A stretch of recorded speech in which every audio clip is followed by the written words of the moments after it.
Oh yeah, it's just me. Okay. I'll sit close by here. All right. Misha Brown. Yep. You can hear me. All right.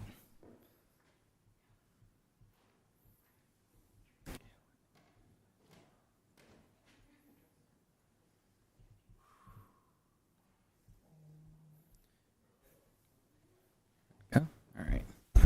Hello, welcome everyone. My name is Ezra Ellisop. I work here at Sealaska Heritage Institute in the Education Department. Before we get started, I'd like to remind everyone, please leave any food or drinks outside of the clan house. This is how we preserve our precious space. It is my honor today to welcome you all here to the Building Bridges with Languages lecture in our spring lecture series. At Sealaska Heritage Institute, we are committed to growing new speakers by supporting and uplifting language teachers. 6 of our scholarship recipients are pursuing Indigenous Studies degrees at the University of Alaska Southeast with a focus on Alaskan Native languages, 4 of which have graduated. Today, we have our guest lecturer, Alfred Price, presenting his lecture, Building Bridges with Languages. Shagop Alfie Price is Tsimshian, Haida, and Tlingit.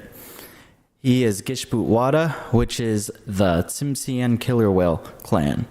Gitlan, tribe from the House of the Blue-billed Duck. He's also a grandchild of the Tlingit Nechadi. He's one of the co-founders of the Juno Simalgich Tsimshian Language Learners Group, along with Nancy Barnes and Alex Rowe. The group was started in November of 2015. Alfred Price is also a member of SHI's Regional Language Committee and Traditional Council of Scholars. He works for Tlingit and Haida Central Council in IT and enjoys digital photography. Shagop is a member of Yisku'u Dancers, Chadas Dagui Dancers, and is also an assistant leader in Shtakatnach Sati Yatki, All Nations Children Dancers. Most importantly to him, he is a father of 2, Tochta Skiga Hon and Xibu Ux, both Lachskik Tsimshian Eagle clan. At the end of the lecture, you will have time to ask our lecturer questions. For those of you who are tuning in online, you can drop your questions in the chat and I'll ask them on your behalf. Without further ado, please help me welcome Shagop.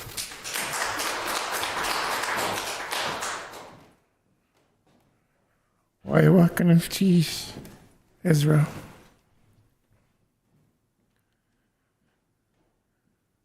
Why come go swell some get aug. Sigidum hananach. Sim get. Men get. Lika get. Kabe walksik. Nasaga gemgu. Khatni na gera gatzabagwa. Lachishu. Shagopa da ade. Awata. Chamai. Shagop di wayu. Gispit wada will hawksku. Git land will natashu. Haiku zum wap ananech. Zum shenu. Dit hide you. Dit geriganitsku. So in that last part, I told you I am Tsimshian, I'm also Haida, and I said Giriganitsku. Giriganitsk is our word in Tsimshian for Tlingit people. So I can trace my lineage to these tribes through my parents, grandparents from Alaska and British Columbia. It's only in the past few years that I realized how much of these lineages are important to me.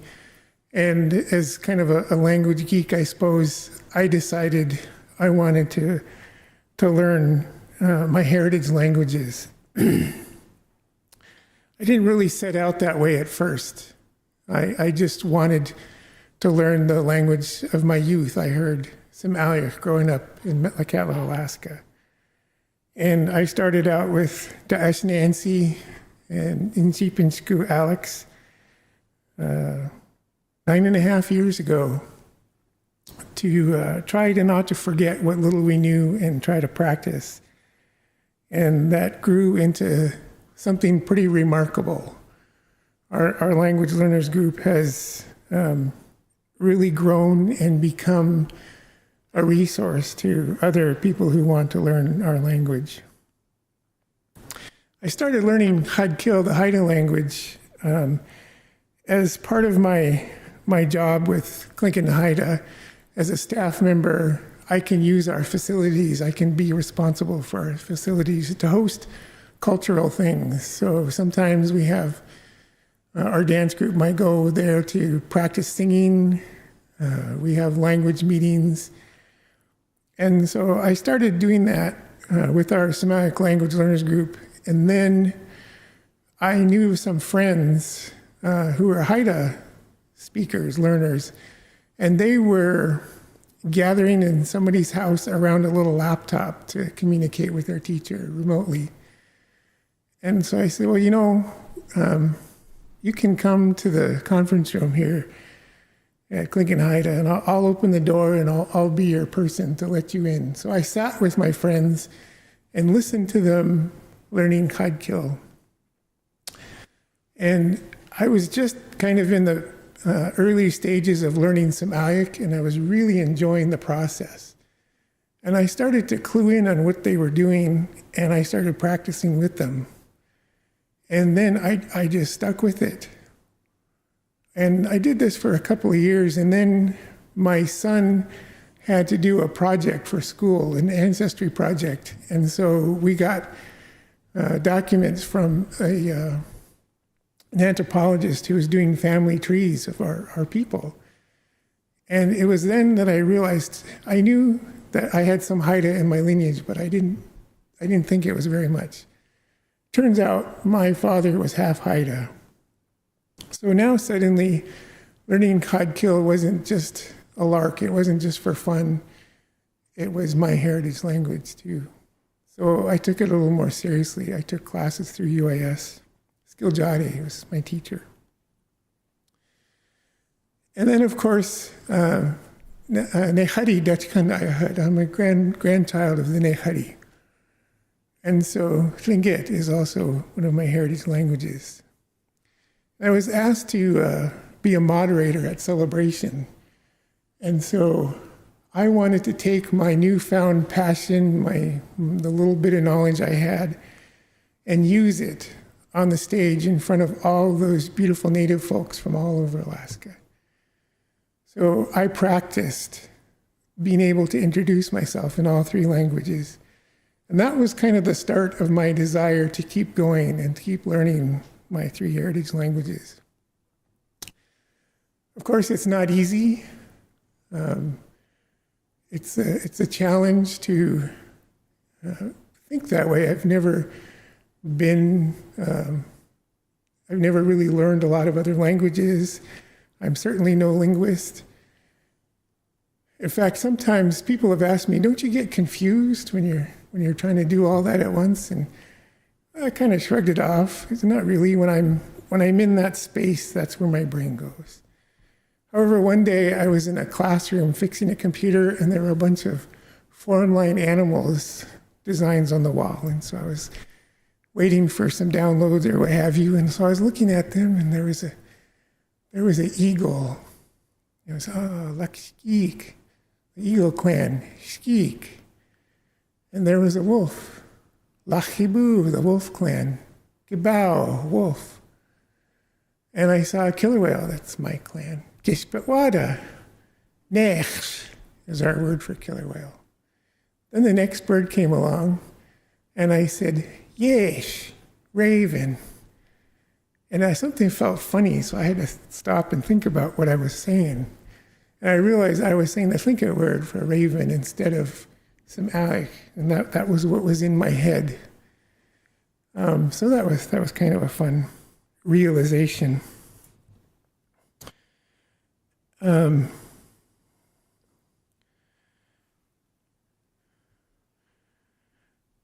So through this process of learning multiple languages at the same time, even though I'm not really a linguist or I don't have a lot of experience in that, I started gaining an understanding of how words, phrases, and sentences are put together. I started understanding a lot more of grammar things. And so it made it slightly easier to pick up another language. Once I knew the formula, I work in IT, I've done C programming, I know the order of operations. So once I started getting a handle of that, I realized I can do this. I have had at least a couple of influences. I have a relative, Ish, who himself speaks multiple languages.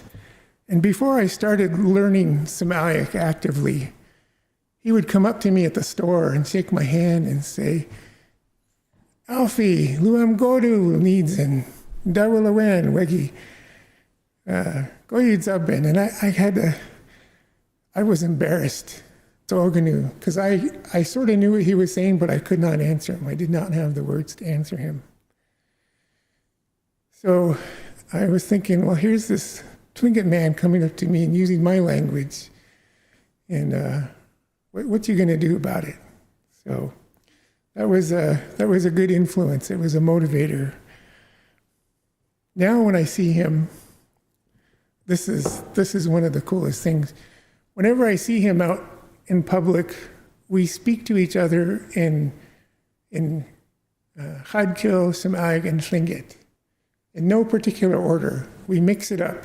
We just have full-on conversations bouncing between the languages. And we understand each other. And it's Ixagodu. I'm proud to be able to do that. And honestly, it's kind of fun when people around us look at us like, what are they saying? What's going on?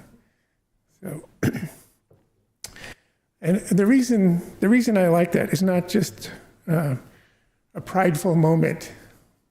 It's a reflection on what I've heard of our ancestors who did a lot of traveling and trading in this area and beyond, and they all had some knowledge of each other's languages. They could communicate with each other. And so it was a little glimpse into the worldview of our ancestors.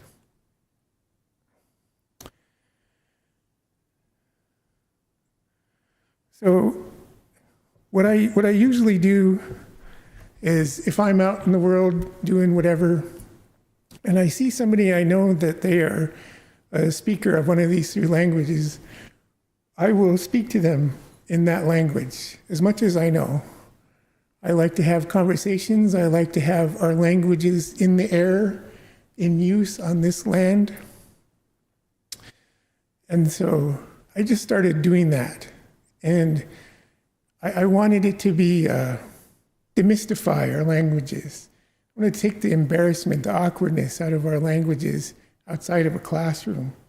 It was fun. And I noticed it startled people sometimes. And so that was kind of fun too. And kind of I was wondering maybe if that was going to motivate them to keep using their languages outside of the classroom too. What I didn't count on was it starting to come back on me. I was in Costco and I saw Kuyang and I was all fixed to go speak Hadkil to him. But before I could say anything, he greeted me in Somali. And not just a how are you doing, he asked a lot of things. And I was frozen. I was a deer in the headlights. I should have known. I should have had an opportunity to use our language extensively, but I was so shocked that I just kind of stood there and looked at him and nodded. So, and there are a couple other people now who greet me in Samaic, and I appreciate it very much. So I really like that this is becoming a thing. And I would love for all of us language learners to do this.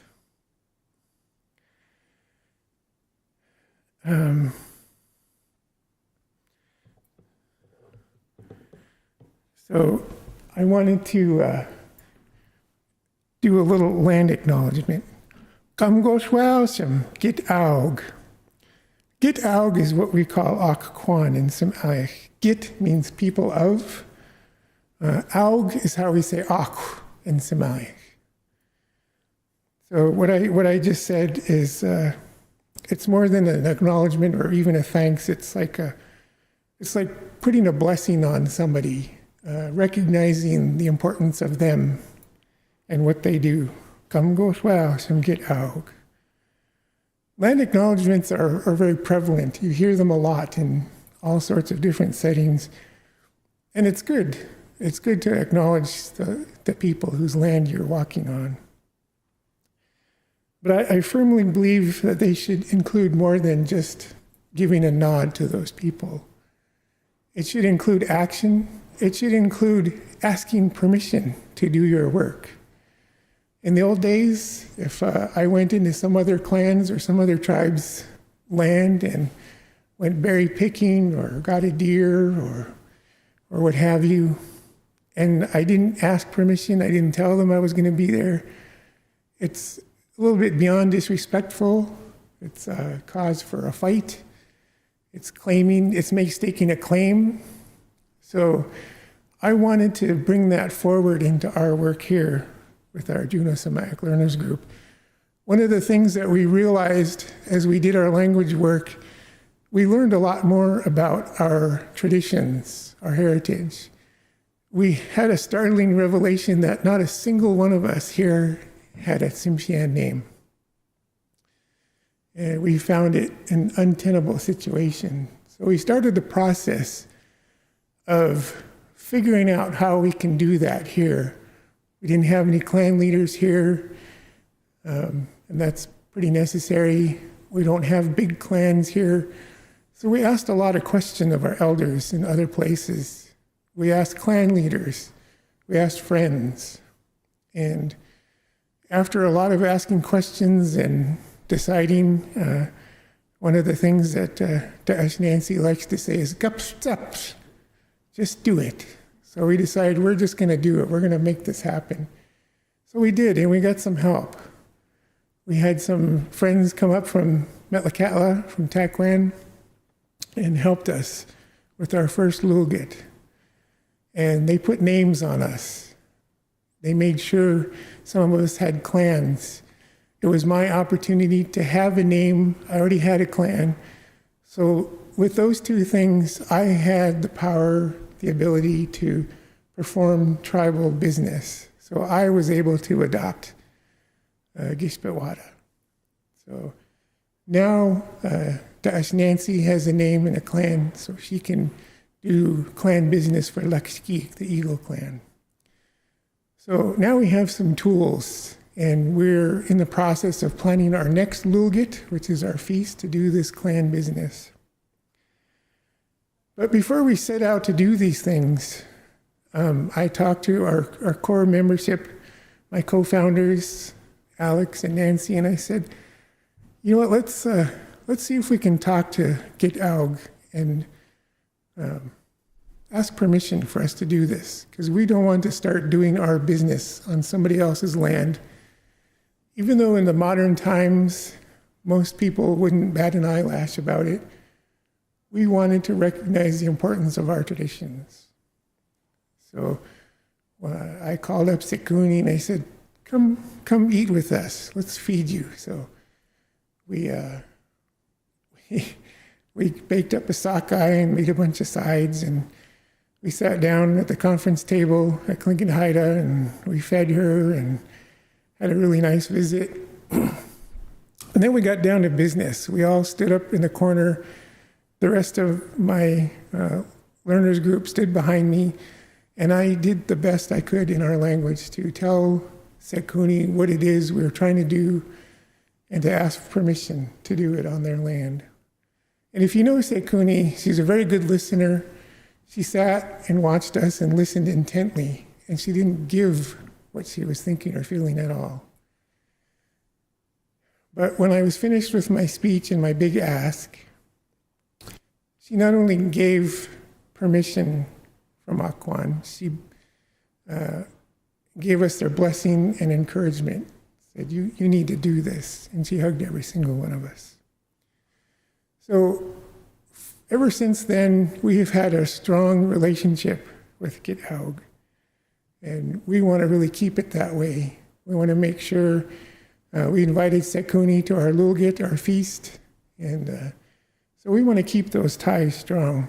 I believe that's important for building bridges between our clans and tribes.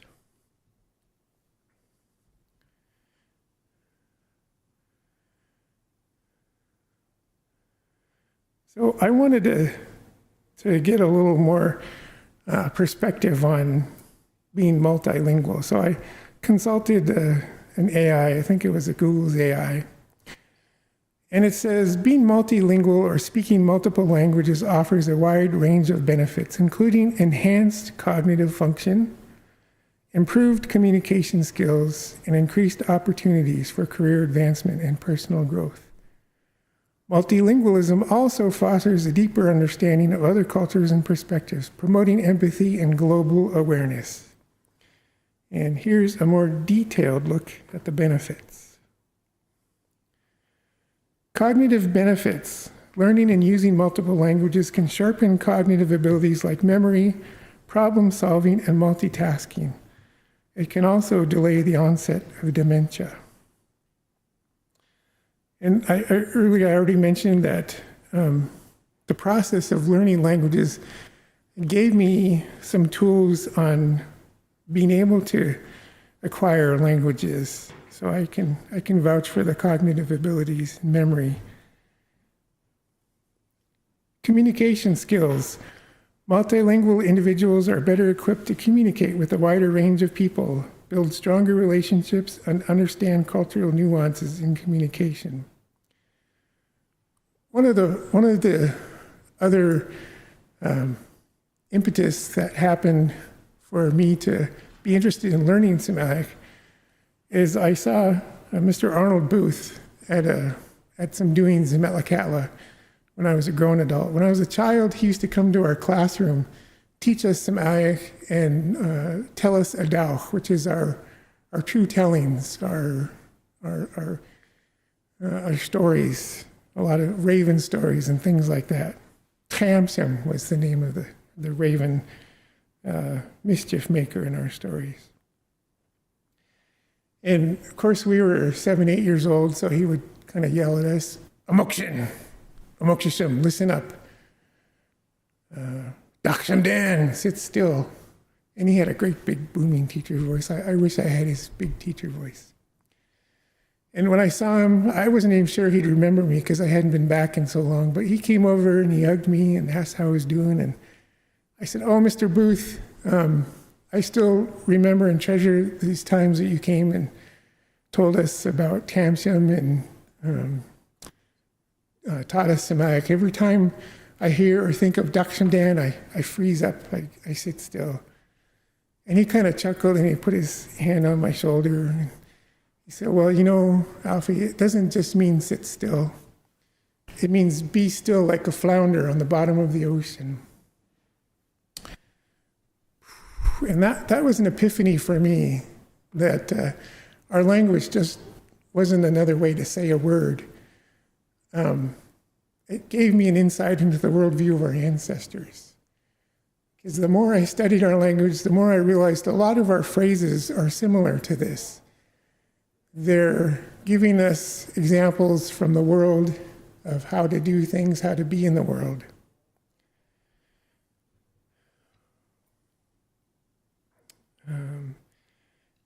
And again, building relationships. Talked a little bit about that.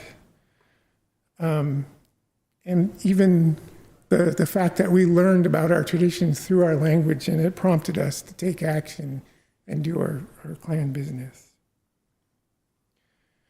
Career opportunities. In a globalized world, multilingualism can open doors to new job opportunities and increase your marketability. I almost deleted this one when I was going through it, because I didn't think, well, that doesn't really apply much to us. However, in the increasing number of people who are invested and involved in language revitalization, Some of you all in this room have to wear different hats where you're supporting different languages. I have started to accept work in our language activities. And so I decided I wanted to keep this, because this is a possibility. I was rewatching René's presentation about language revitalization, and he was putting forth that we need to be able to pay people to do this work. Our Juneau Samaic Learners Group, who's been at it for 9.5 years, we do it on our own time and our own dime. We've had 0 grants. We have had a gift from the Hike Foundation that helped us pay some of our guest speakers and our Zoom account.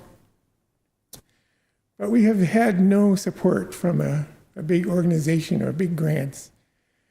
And at first, I found it upsetting. We met with a few different folks and organizations, and they kind of said, well, good work, keep it up, and they patted us on our head and sent us on our way. But the fact that we had full agency to do what it was that we needed to do really freed us up to pursue the best course of action for learning and sharing and keeping our language alive.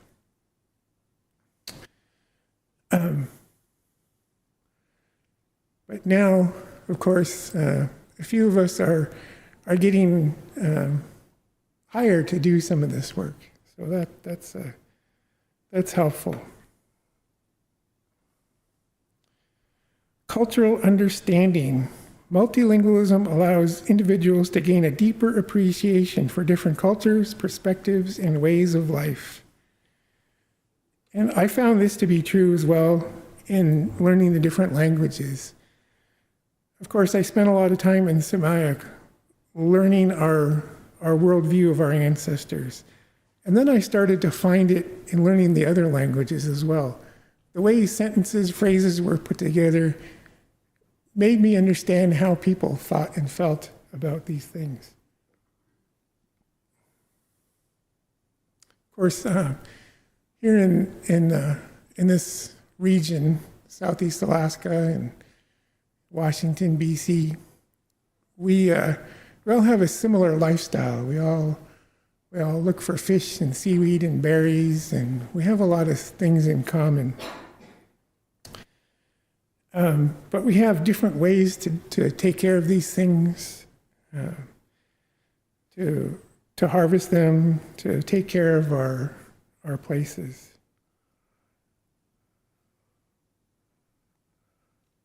Personal growth. Learning a new language can boost confidence, expand horizons, and foster a sense of accomplishment. This is true. Since I started learning Samaic, I definitely got a lot more comfortable standing at a microphone, sharing about my experiences and using my language. It has definitely expanded my horizons. I've started doing some cultural work now, where before I really didn't. In the olden days, if I was going to do this kind of work, I would have been trained from an early age. But because of the way things are now, I had to learn it later in life. Definitely a sense of accomplishment. To be able to use Samaic at home with my kids is huge. I feel really good about that. To share our language with whoever wants to learn it is a big deal. And that feels really good. Global citizenship. Multilingual individuals are better equipped to navigate a diverse world and contribute to a more interconnected and understanding global community. Maybe not global, but definitely within this region.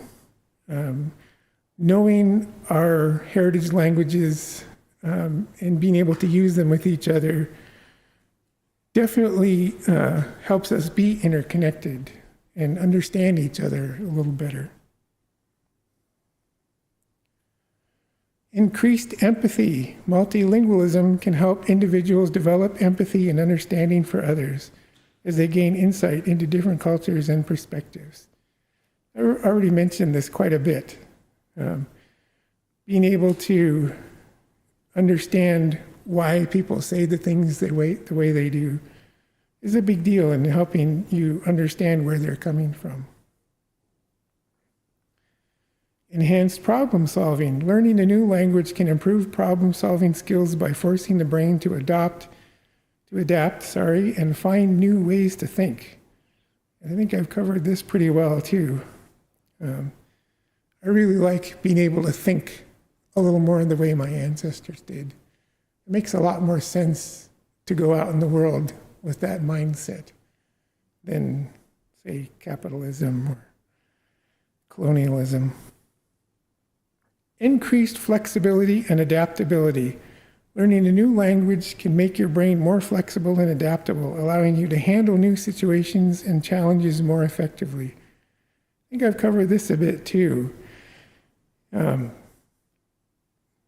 Learning to let the language teach me things has allowed me to readjust my thinking. Whereas when I first went into learning Somali, everything had to be exactly translated. Every word had to match in English. And that's just not the case. And it's not just Somali. I'm learning that in Khaikil as well. So learning more about the languages and letting the languages teach you and guide you helps you be able to recognize patterns, ways of thinking, ways of being.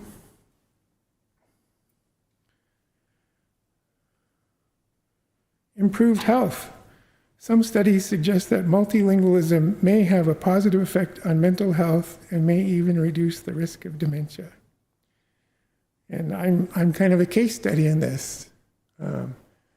I've definitely, when I went into our language learning, I was kind of a confused person. I didn't know who I was, what I was doing. But today I know who I am. I know what my purpose is. I know what I need to do. And I feel good about it.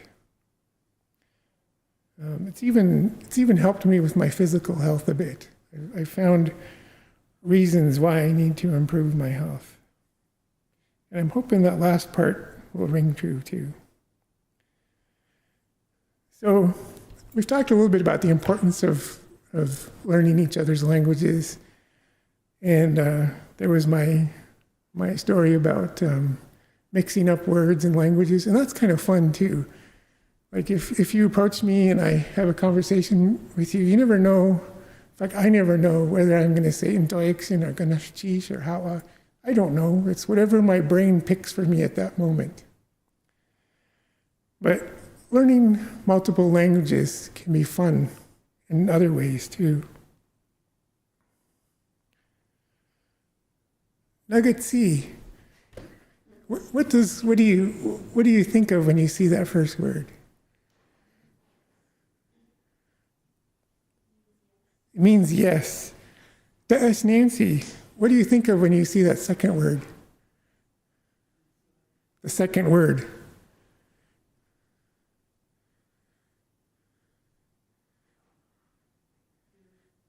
Oh. So the first word, ong, has that tone mark. And the two A's make the ah sound in Khaikil. The second word is ang. And some I, the two A's together make the ah sound. And ang means like, are you kidding me? You're full of it. Are you anging me? Are you kidding me? So these two words, even though they look kind of the same, and they're pronounced a little bit differently, I always got a kick out of them. Nugget C, what do you think of when you see this word?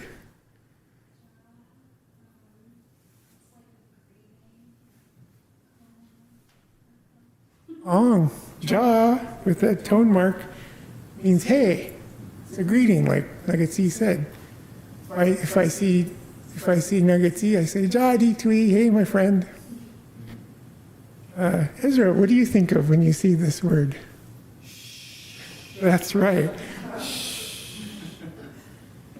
So I was learning from Skiljati, and she taught me this phrase, and I just loved it. And then I was in a Head Start classroom, and they had Tlingit posters all around the room with words and little pictures to demonstrate what they are, which I highly approve of. There's no English.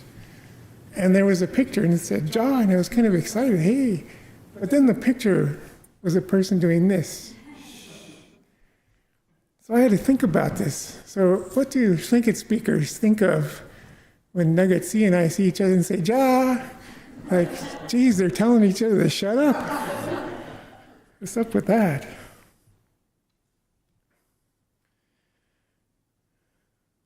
see what else I got here in my notes.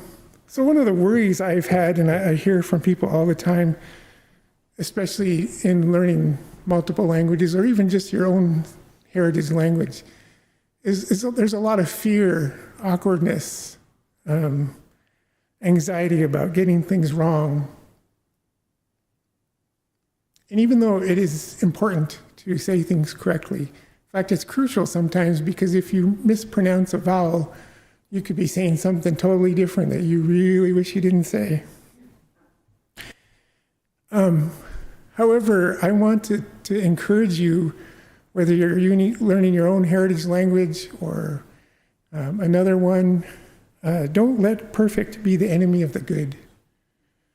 Don't let it stop you from making mistakes. Everybody makes mistakes. I do it all the time.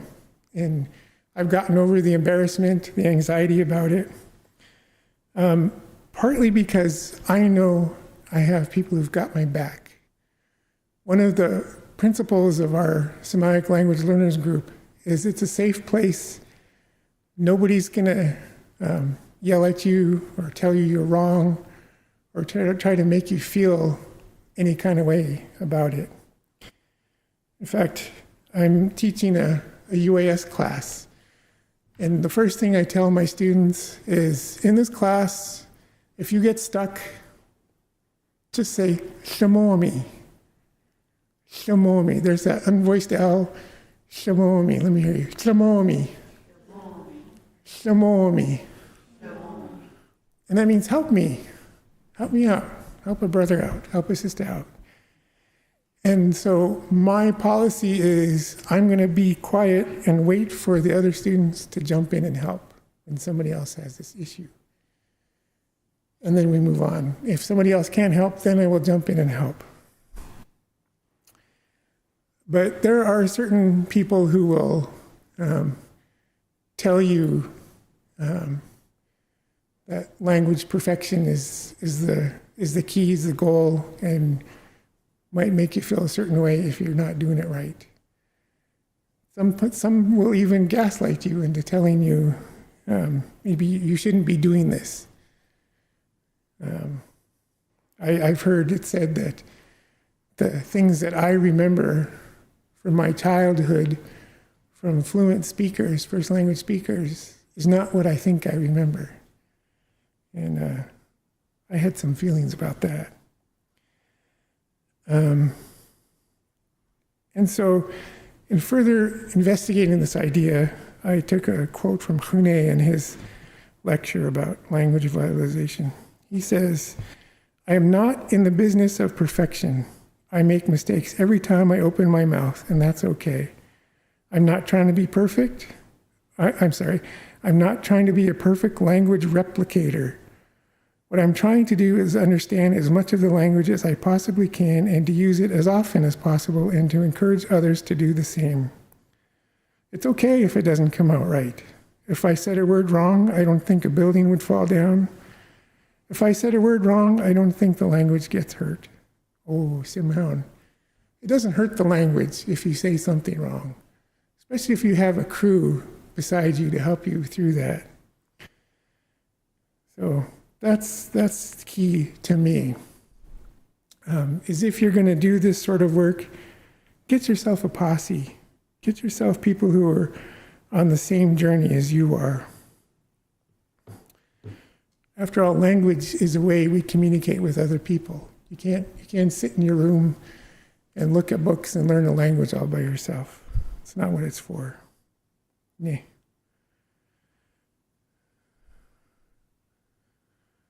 So I would like to take a moment, since I am, for the longest time, I would refuse to wear the label as teacher. But past couple of years have changed my perspective. And being tapped by my own teacher, Shugaina, to teach a course at UAS changed my perspective.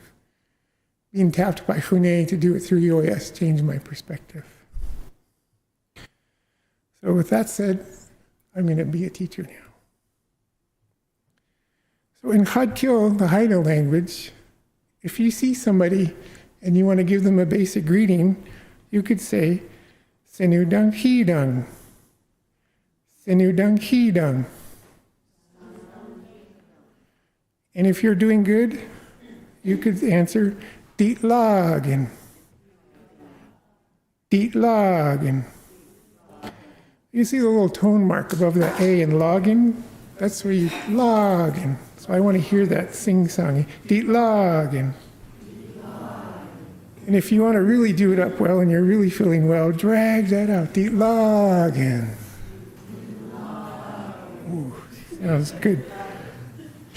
And then if somebody asks you that and you answer and you want to repeat it back to them, we're going to add something here. Sinu dunks hidang. Sinu dunks hidang. And that puts the question back to the person, and how are you? And then if you're doing well too, decent login. Decent login. Decent means me too. Decent log. And then if you're happy to see the person, you can say, yeah, you can do this. Dankings echt die goede night lagen.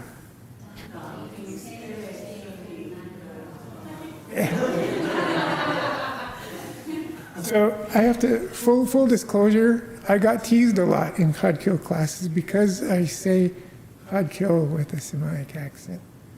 So I'm probably, my cadence might be a little bit inaccurate, so my apologies for that, but let's try that again. Dankings echt die goede night lagen. Oh, honest klar. So the D means you. Oh, I'm sorry, the D means me. D means me, decent. I'm good too. The dung means you. So D, dung. Dunking says to good night lagen. And then when you're ready to part ways, there's multiple ways to do this, but I chose this one because this occurs in a lot of our languages. We don't say goodbye, we say, I will see you again. House, dlung, house, dlungsh. So we're going to pretend that dlung and the HL are squeezed together. House, dlungsh, king song. House, dlungsh, king song. Anna. Well, let's move on to Sinayach. Asking the same things. We're having the same conversation. And da willawan. And this specifically is how are you doing? If you're doing good, you can say am willawalu. Adet niun. Am willawalu. Adet niun. If I'm doing good too, I can say am. I could just say am. It's good. Am godu, no needs, and am godu, no needs, and am. So what we're saying here is lu is in, am is good, of course. Ot is a root word for heart. It's our tuwu, our inner being, what makes you you. So it's saying there's goodness in my heart. Nuwanidzen, to see you. I'm happy to see you. Luamgo to Nuwanidzen. And then when you're ready to part ways, you can say, Indem algik needzen. Indem algik needzen. Oh, lugo. Oh, la. Go to na no shoe. Forgot my drum. It's okay. So thank you for spending a little time being my students today. And this is kind of the meat of what I use to talk to people when I just see them on the street or at the store or what have you. And I really enjoy it when I get to build on these conversations. So, and I could have added the Slinkit version of these, but I would have required a lot more practice on my part, and I unfortunately didn't give myself a lot of time. But I'm most people here on Lucky Won't Get Out probably know Wasai'iti and things like that. So here's a song that I worked on with Kodam Tibin at Hokyunsk. During the pandemic lockdown, we had opportunity to spend a lot of time in our language together online. We worked on the language. We were a support group for each other. It was really strange, scary times. So we really built our community up. And you're going to recognize the tune for this. So, couple measures de north, so that's 2 measures of the drum. That's all right. We don't need the drum. Now you go, slog you get 'em, hey, hey, hey, hey. Luwaldet there come, luwaldet there come, hey, hey, hey, hey. Slaax welksa, semal gigum, hey, hey, hey, hey. Lands are adequate at, hey, hey, hey, hey. So, anybody recognize the song, the tune? I assume some folks here know the Slinkit version. Yeah?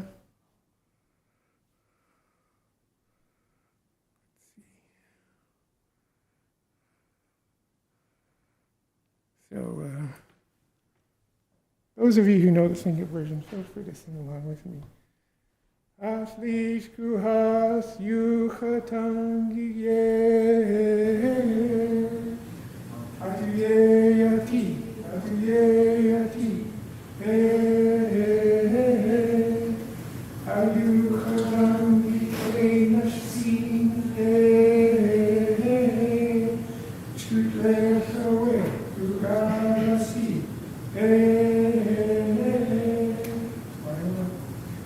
That's the language chant put together by Hune with help from his elders, his teachers.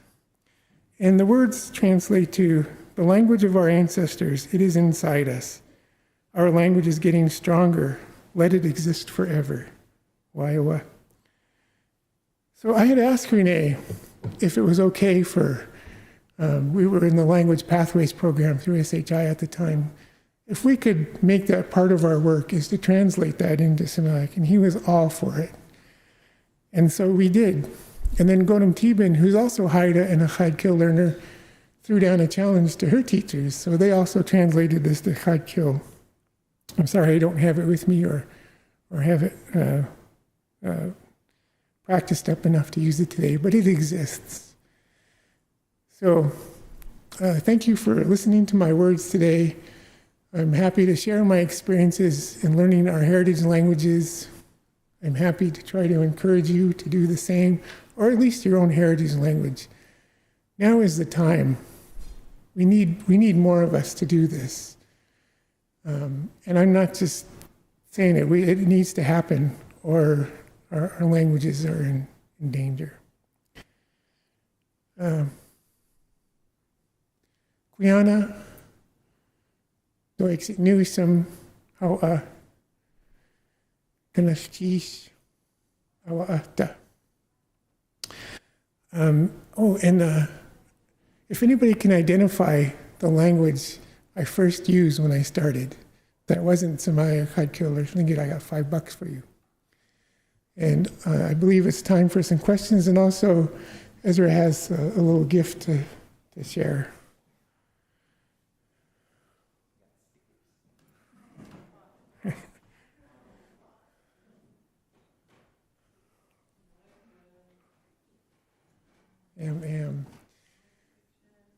So that phrase, it has a few different meanings.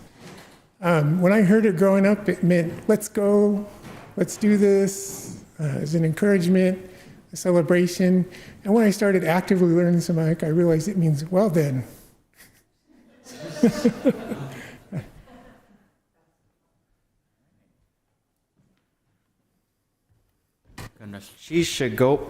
Do we have any questions in-house or online? Oh, dash.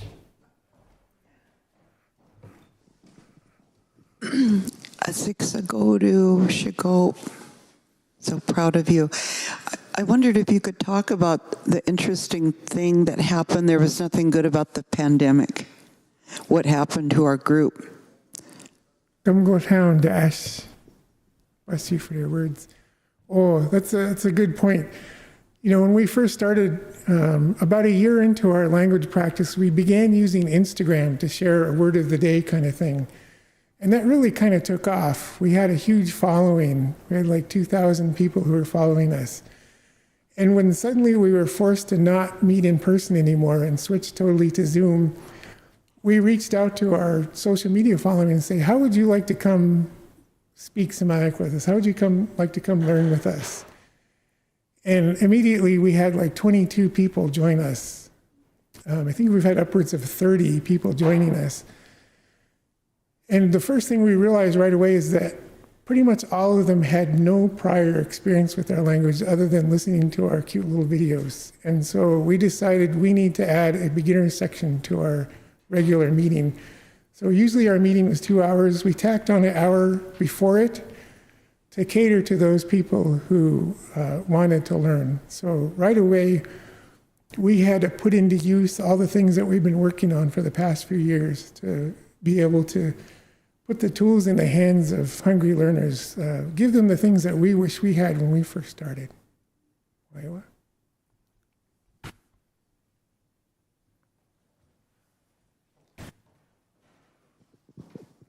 So as far as like language revitalization, do you know of, in Metlakatla, I've heard a lot of, for language revitalization, they use like full immersion schools. So from like pre-K until 12th grade, it's just all the, not English, just whatever language they're trying to teach. Is there anything like that, you know, right now for Shmaliak, or like, is there anything in the work, or are there just not enough teachers, or have you heard anything about that?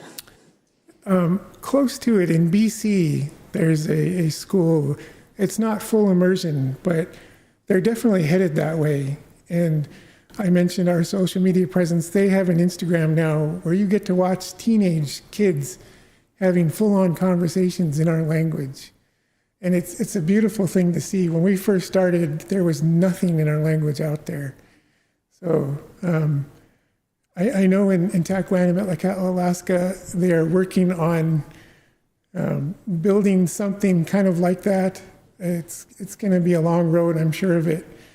But it's been tried a few times, and politics and things like that kind of get in the way, which is, again, another reason I'm really glad our Samaic Language Learners Group just went ahead and did it on our own. We didn't wait for permission. We just made it happen.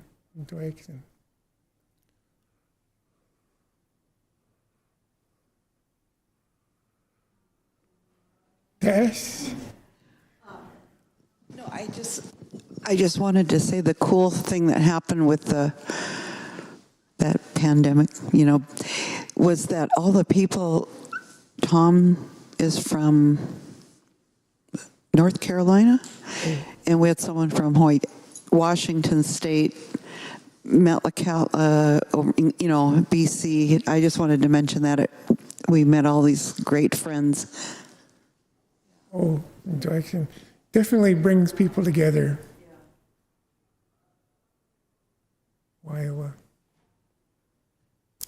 There's one more anecdote I'd like to add about dialects and regional differences. When I was about 12 years old, I went to BC with my mom and my great-grandmother, my Oos.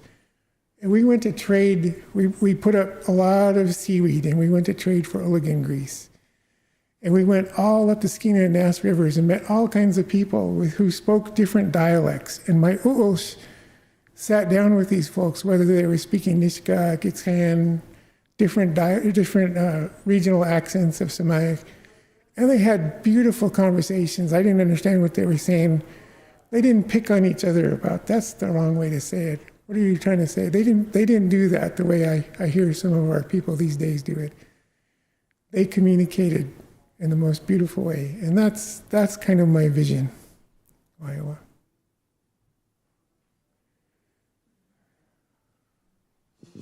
We have a comment online. It said from Tim and Miranda, learning a new language forces us to slow down and think about what we're going to say. This means that our words will have more depth, more meaning, since it's coming from a place of conscious thought. Oh, somehow. Well said. They speak the truth.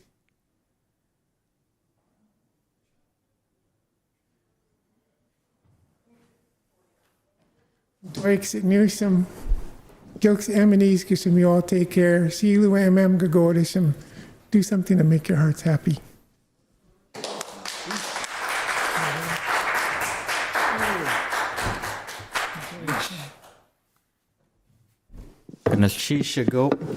For your wonderful lecture. We appreciate all the work that you've been doing within our communities and advocating for all three languages. Ganashish.